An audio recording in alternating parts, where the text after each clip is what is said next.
Hey everyone. Hi, my name is Jeff Gurvis. I am here in Chicago, Illinois, in the US. Just a little quick snippet about me. I also come from the practical side, operational side of things. I cut my teeth, so to speak, at the Northern Illinois Police Crime Laboratory just outside Chicago, where we were a regional laboratory that covered all of the northern area of Chicago, the suburbs of Chicago. So from the northern border of Chicago up to the Wisconsin border, serving about 1.2 million in population. And there I was a latent print examiner, a bloodstain pattern analyst, and our crime scene coordinator. So I still am active in the field. I am still a forensic scientist. I am very active in the bloodstain pattern analysis community. Uh, and so I do consider myself much more on the scientific side of things than the technical side. However, several years ago, when Apple announced the iPads and introduced iPads to the world, I thought, what a great form factor for use out at scenes to help us in documenting all of the data that we collect, as well as all of the things that we do. And so thus was the inception of CrimePad. And so we started a company, and that's what I'm here to talk to you about is CrimePad. And I'm just going to go through a few slides first, and then I'm going to actually show you what the actual CrimePad is all about. We are definitely, I'm just going to share my screen here, and hopefully I'll help you get this going. So CrimePad in a nutshell is a mobile first based software, whereas because that's where crime scenes are. It's out in the field. You're not at a desk. You're not on a laptop. Those types of computers are great for a lot of the post processing work and other things that are available from a laboratory perspective, from a department or force office perspective. But when you're out in the field, mobile devices are really what are necessary for helping us collect all this data. And so we developed CrimePad as an application. We're agnostic. It could be on iPads, Android tablets, Windows tablets, iPhones, Android phones, all kinds of things. So CrimePad is basically there to manage the entire investigation from the initial incident. So the first officer on a scene can take a few photos and put in some information, and all of that is basically the inception of the case. And we have a whole suite of tools for investigators, for detectives as they're doing their lead management, their interviews, canvassing, all of the things that detectives use. And obviously we have a very huge component for crime scene and documenting crime scenes. And that's actually where we started. So basically CrimePad is a 360 view, pardon, following on our last presentation, it is a 360 view of the entire investigation. And that's all the data that has ever been collected. So you can kind of think of CrimePad as the nexus where everything feeds into, so that we have everything contextualized within a case, and we're also able to collaborate. So the one thing I will also mention about CrimePad, this is actual software that is being used by police departments today. We are in some very major cities here in the US and some state agencies here in the US. And I'll just mention a few of them. The city of Baltimore, so Baltimore Police Department, every crime scene is logged in using CrimePad. The state of Illinois, Illinois State Police, every scene in the Illinois State Police responds to, everything goes through CrimePad. So we are in major cities, and we're growing, as you can imagine, by leaps and bounds here. What it really empowers everyone to do is basically take all of the information, instead of having different silos of data from different functional units. And this is what happens today. You have crime scene investigators, you have detectives, you have the laboratory. Everyone is kind of siloed off from each other, and there's very little collaboration. And the way that investigations really progress is in that collaborative process. And so we try to bridge those gaps in communication and in that flow of data for responding to the case. It also standardizes, and standardization is a huge thing, as everyone here probably is familiar with. Standardization of the data collection amongst all those who are putting it in also helps us to digest that data as we're trying to retrieve it as we're part of the investigative team. So if everyone's putting in similar types of information about an item of evidence, and there's a standard set of fields, standard data elements that we are collecting when it comes to recording firearm collection or biological collection or any kind of bloodstain pattern analysis. If we standardize that, we're already ahead of the game, because right now what happens in the field, it is somewhat chaotic. And we'll go through some of these issues right now. Many times, majority of the world still, until CrimePad takes over the majority of crime scene units, we have people using a combination of paper notes and worksheets. And sometimes they're pre-formatted worksheets, which is great because that does get us down the road of standardization. But we also have people and agencies that are just using a sheet of paper, and it's up to the crime scene investigator to write down what they believe they should be recording. And so if you take 10 crime scene investigators and put them in the same scene, you'll probably get 10 different sets of notes, 10 different types of observations. And so while that difference in perspectives is definitely useful, we probably want to enhance the quality and the quality assurance practices of the crime scene units by standardizing many of the responses and the types of data that are being that's being collected. We also have a huge amount, and I already talked about the lack of information sharing, but we also have a huge amount of data duplication. So if you can imagine, when you're at a scene, you have a piece of evidence. So what happens? Well, CSI is writing that in the notes that they found that item of evidence, where it's located, the characteristics, all of those, the description. Then they're taking that piece of evidence and they're packaging it, and then they're writing the same information on the outside of the packaging, the case number, the date, the time, so on and so forth. And then they go back to the lab, go back to the police department, or back in the main office, and they're entering it into the system. So each item of evidence, you're recording the same data 3 different times. And so we can mitigate that by having a platform on an app, on an iPad, on a phone, where you're entering this information in real time. And that information you can generate a barcode label on a portable label printer, and that information can also be electronically transferred over to other systems. So that duplication of data recording is really something we look to gain huge efficiencies. There's very little quality assurance on scene. You may have quality SOPs, but to ensure that people are following them, you can't really do that on scene unless you're looking over their shoulder, which is something that CrimePad does allow agencies to do. Our expertise in the field is limited just to those who are physically present. So you can imagine, and this is real time. This is not post work. This is like while you're in the field. We have tools like FaceTime and things like that are available, and everyone kind of can see the technological aspects of it. But those aren't secure because those go through Apple servers or through Google servers.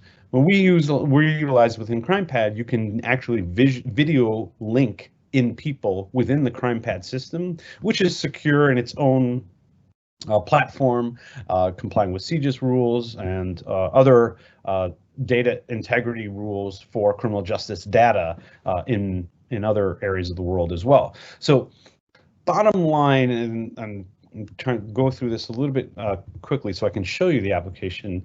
There's a lot of post-scene work that happens, and there's a lot of work. Everyone's got their notes, they're assembling it, and they're trying to make it into somewhat a presentable form. They generate a report, and so that typing of the report takes a lot of time as well. So we can streamline all of that process too. So those are a lot of the issues, and so the people who actually utilize CrimePad are anyone who could touch the scene: first officer, detectives, supervisors, the laboratory, detectives, constables, and then obviously higher up, even beyond that. That can obviously reduce the number of people who are physically in the scene, because now we don't have people going through the scene that don't need to, and we can actually utilize this in a real collaborative format. Unfortunately, and so just to give you kind of a sense, you can use CrimePad anywhere, offline or online, and still be able to do work.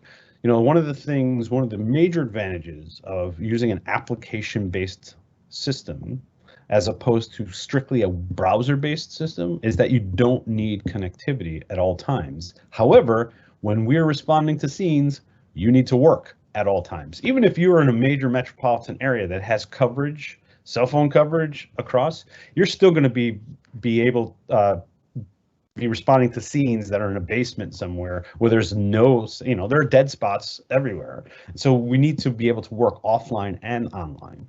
But being able to work together allows us to collaborate. And now you can start seeing how, and we do have some universities using CrimePad as well to deliver courses and practical exercises by pre-filling CrimePad with case information, and then have the students continue that in generating their own photographs, uploading those and linking those into the case, doing sketches. So we're replacing the notepad, obviously, with a digital platform. And we've taken crime scene units completely paperless. And so some of the advantages obviously is we're no longer writing down things when we're in the field, but we're also recording everything that's done in real time. So there's a digital trail of everything that's being done while in the field, and we hash it. It's it's versioned, so we have every record of the complete response to the scene by utilizing an electronic system. So we've had a couple of our agencies actually do some studies of the efficiencies that are achieved by going to CrimePad, and they actually found from scene to court, or scene to report, it actually cuts the time roughly in half.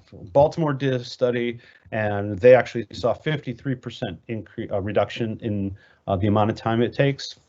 The state of Ohio did a Kaizen study and looked at the number of steps from scene to court, and it went from 187 individual steps down to 80 with CrimePad. So there's quite a bit of efficiencies here.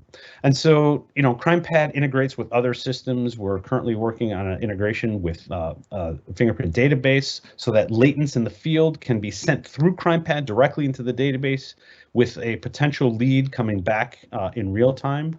Again, it's not an identification, it's just a potential lead, but you can imagine these are the things that are available technologically these days, but they aren't implemented.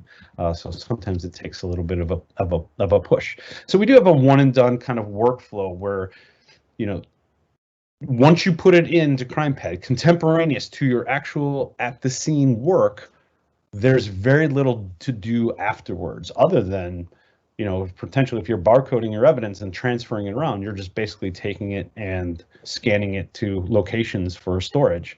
And there's very little post work because we can actually generate reports within CrimePad as well.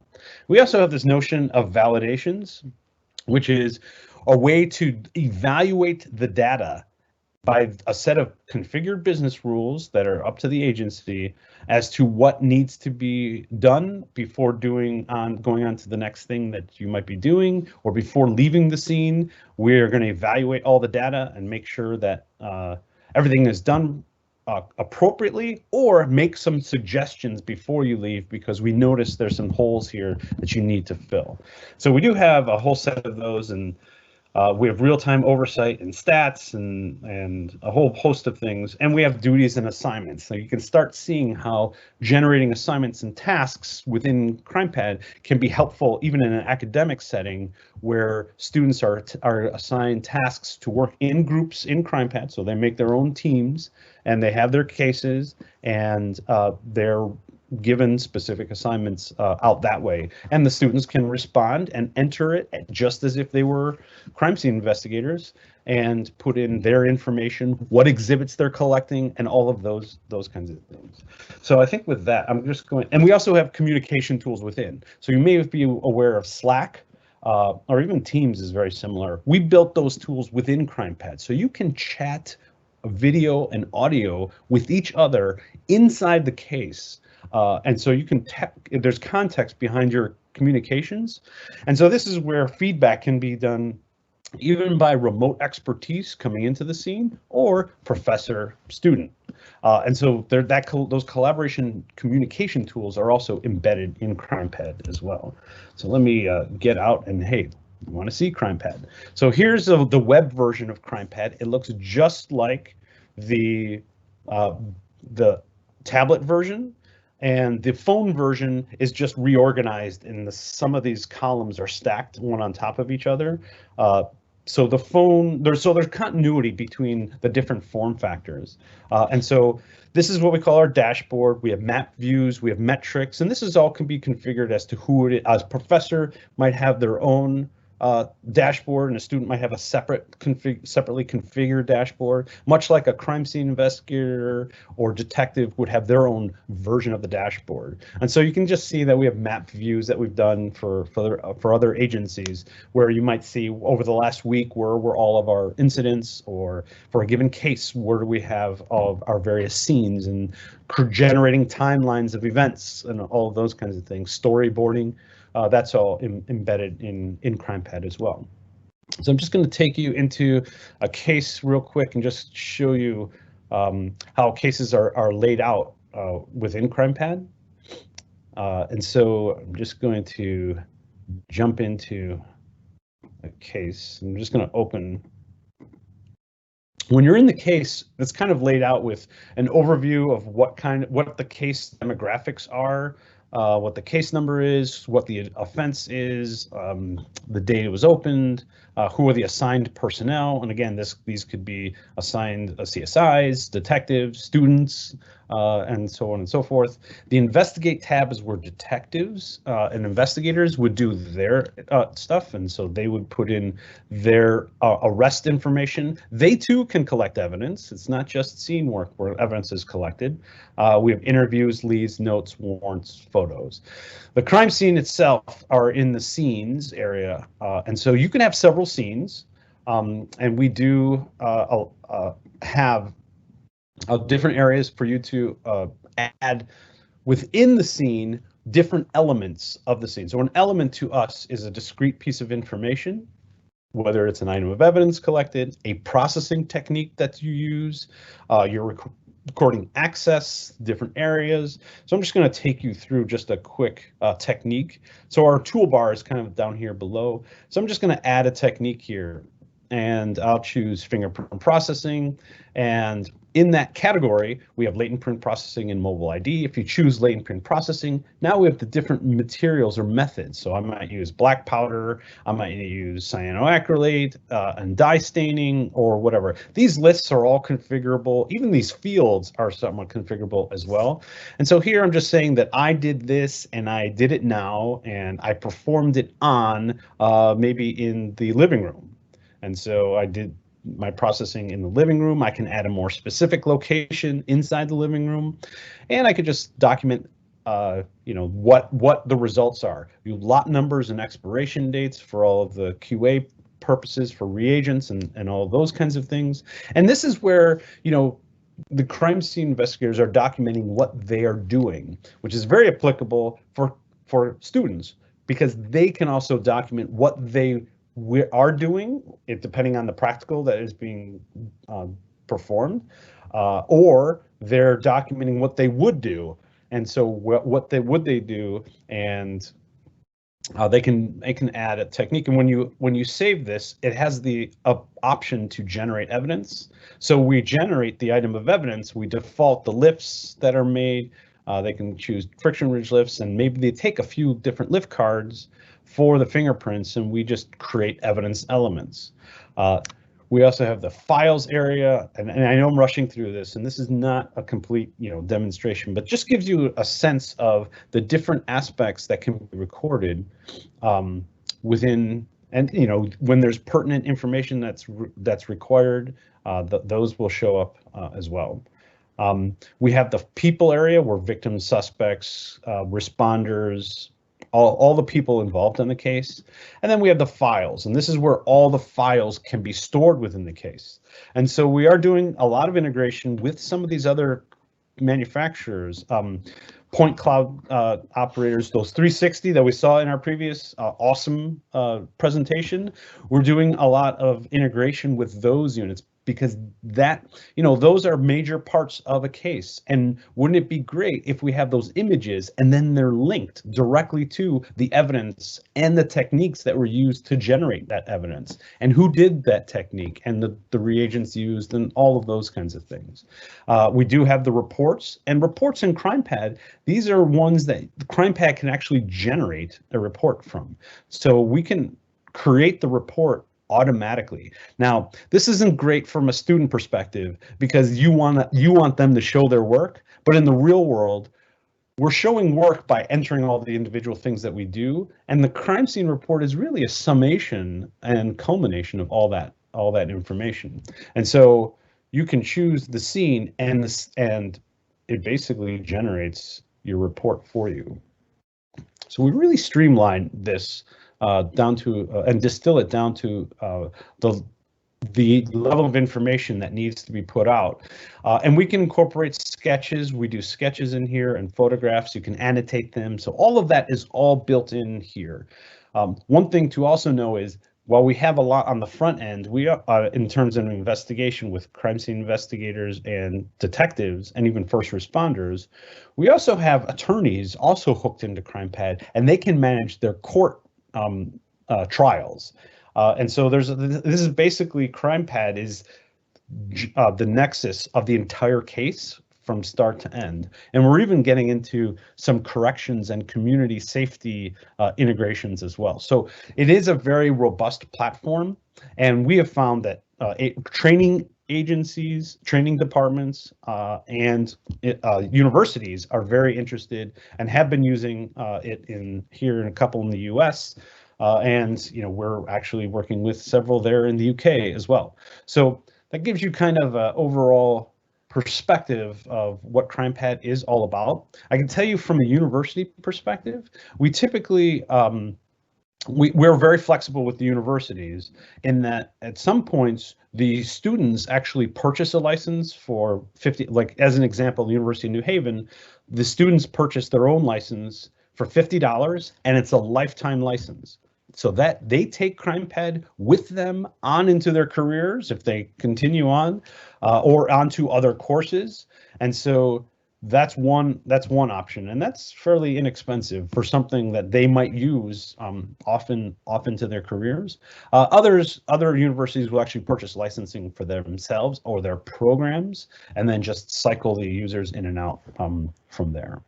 So I know that was a lot in a short amount of time, and I'd be happy to answer any questions. And if you want a specific demo for your agency or university, I'd be happy to do those. We frequently set up test accounts for people that want to play with CrimePad and kick the tires. But yeah, so that's my shtick for today. Thank you very much, Jeff, for an excellent presentation. There was a load of really interesting features in there, and I'm sure others like myself may be taking you up on the more detailed look through. I have got some questions from a fellow Chicago, also from Chicago, Hannah. So first, a couple of quick questions. Where is the data stored? The cloud, ? Also, how do you, with that in mind, convey the high levels of security needed to potential clients? Yep. So the data, we utilize Microsoft's government Azure platform.